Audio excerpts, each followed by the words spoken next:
All right, so you saw the thumbnail, you read the title, you clicked on the video, you know what you're getting into here. Let's get right after it. Okay, so when it comes to working out when you don't want to work out, there's a whole bunch of ways that we can approach this, and today we're really going to start thinking about some mindset techniques and really shifting the way we perceive the task in front of us, because that often makes a profound difference in how we frame this whole situation. It often works quite good for my patients in the clinic and for those I work with in the gym, but these aren't the only tips that you can go after here. So if you have some valuable insight, whatever's worked for you perhaps, feel free to share it in the comments below, because you never know when that comment is really going to change someone's life for the better. All right, so let's get right into it here. How to work out when you don't want to work out. Tip number one is we're going to shift our mindset here. We're going to think about working out to celebrate and not to suffer. Again, powerful mindset shift here that can really help you to view physical activity in a brand new light. Now, celebrating what you have helps to foster a sense of gratitude and appreciation for moving and challenging your body. It really becomes a big game changer when we can dwell on what we have. We have our health, we have our well-being. Not everyone has that. And knowing that we can move in a way to foster more health and foster more wellness, that's something worth celebrating, rather than thinking about we have to move because we're going to force ourselves to suffer and sweat and work hard when we don't want to. Again, different mindsets work for different people, but if you struggle to work out, thinking about working out to celebrate and not to suffer is a profoundly powerful mindset to get into. Now, tip number two is simply to avoid all or nothing thinking. Now, this basically just means that we need to realize that doing something is better than nothing. It's another powerful mindset shift that we can go after here, and it is extremely helpful for those who dread the thought of working out. Now, the way that you might want to frame this here is to think that no matter how slow you may be jogging or how slow you may be moving in the gym, you're still lapping everyone who is choosing to lay on the couch. All right, and then so moving on to tip number three here, we're going to think about committing to the first 10 minutes of our physical activity regimen or workout or whatever the task is that's in front of us. Now, you might find that the first 5 or 10 minutes are the least enjoyable part of your whole workout experience, but you'd be surprised that if you stick with it for those 5 or 10 minutes, you might start to feel more energetic and tolerant to movement once your body has warmed up. Your nervous system kind of starts to kick in, your aerobic system gets going, and when that starts to happen, you start to realize, hey, you know what, this isn't so bad. I think I can stick with this. And this is often even the case with me. I often simply really don't feel like working out a lot of the times, but I know that if I can get through those first handful of minutes, it becomes a total game changer. My body doesn't feel as heavy, and I feel like I'm more mentally focused and dialed in. And so once I move for a few minutes, I often am grateful that I've made the choice to stick with it, because it's not all that often that after 10 minutes, I still don't feel like continuing to carry on.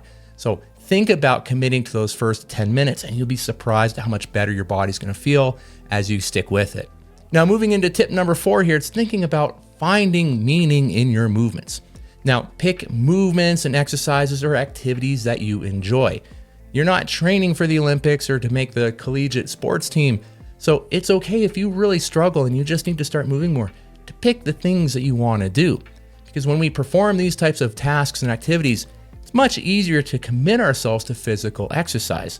Again, another way that we can make life a lot easier on ourselves by finding enjoyment in the process. So really, don't be concerned about exercises being purely effective compared to being enjoyable. Now, if you get more serious with your workout regimen and pursuits, maybe we need to start thinking about that a bit differently. But for anyone who's just struggling with sticking with working out and finding enjoyment in it, well, the priority right now is simply to enjoy what you're doing. And if you think back to that previous tip, something's better than nothing. And then so the other thing we got to think about here is that finding movements or activities that you deem to be meaningful, it can totally help to develop a better relationship with physical activity and exercise. Again, a healthier relationship of how we perceive this task in front of us makes a big difference for whether or not we're going to stick with it. Okay, and so then we're going to move into tip number 5, which is simply to know your why. Now, knowing why you believe it's worth committing to being physically active can really help you stick with it when you feel like you're running low on motivation. Now, I often refer to the why as the North Star, since it orients us in our pursuits and provides direction as we take action and embark on our fitness journey. And so, if you're not really sure what your why is, why you're willing to commit to physical exercise, why you're just going to keep making that effort even when you don't feel like it, there's a technique out there called the 5 whys, and it can really help you to determine the underlying cause of why you don't enjoy working out if you can't find a reason to commit to physical activity.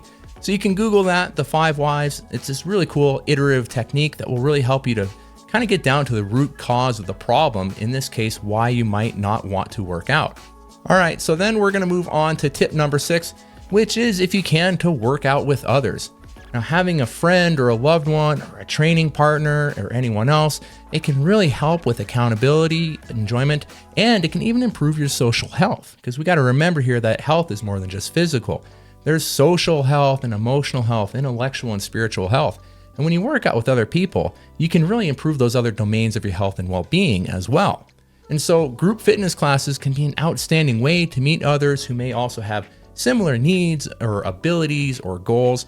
You'd be surprised that if you can work out with others and spend time around them, all of a sudden you're going to realize that this working out thing is a lot more enjoyable than if you're working out on your own. And tip number 7 here, as we start to kind of land the plane, is to don't worry about others.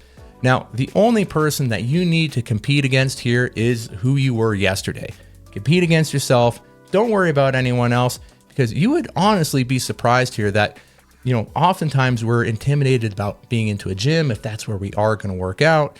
But you don't have to worry about what others think about you here, because I'm telling you right now that the other people you see in the gym are often way too preoccupied with their own training and their own appearance to even notice your presence. So the gym isn't for everyone, but if you are someone who wants to get in there and start to move around more and use equipment, it can be an intimidating thing. But I'll tell you right now, just focus on you, right? You do you, because other people, they're in there. That's what they're doing as well. So there's no judgment here with any of this. You get to go into the gym, do your own thing, take all the other tips, and then wrap it all up into this nice blanket of remembering that it's not about what others think. It's about you focusing on yourself and challenging yourself against yourself. And so that's it. Just a couple of quick tips down and dirty to hopefully help inspire you to move a bit more and to realize that there are strategies that you can keep in place and pull out of your back pocket and use when you want to work out, but you just don't feel like doing it. Now, once again, if you made it to the end of the video, thank you so much. Again, if you have other tips or insight that you think might help others, leave it in the comments below, because we're all in this together. Everyone, thanks so much for tuning in and sticking to the end. I really appreciate it. And also, if you've made it this far, a simple like on the video would mean a lot to me, especially as I try this new delivery format for my content. Hopefully it's all resonating with you, but a like on this video would mean a lot to me. Feel free to subscribe as well if you don't want to miss any of the content I'm publishing on this channel. And in the meantime, keep looking after yourselves, keep looking after one another, keep making great things happen, and I will see you in the next video.